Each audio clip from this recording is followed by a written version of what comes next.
¿Qué pasa con el isim, con el acento? Lo mismo. Llegamos a la conclusión igual de eliminarlo. ¿Por qué? Porque está dentro de igual de las 45 de las vocales de tono alto. Ahí podemos ver U, A, E, ahí están escritos. Es una sola grafía. Bueno, de igual forma pasamos con los signos de interrogación. De igual forma dijimos que los signos ortográficos no los vamos a utilizar porque en la lengua maya hay palabras que lo denotan en la lengua maya.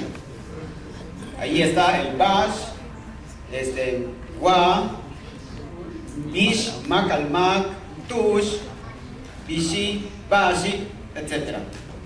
Bueno, pasamos ahora a los signos de admiración. Bueno, llegamos también a la conclusión de eliminar igual signos de admiración, los signos de admiración. En lugar de ello, pues, pusimos de que se debe utilizarse para que se entienda mejor el sonido de los textos. Es necesario su uso en los textos que demuestren sorpresa, alegría, llanto o pesar y tristeza. ¿Cuáles son? El guay, el hach y el setel, el senkech, entre otros, y los llamamos como intensificadores.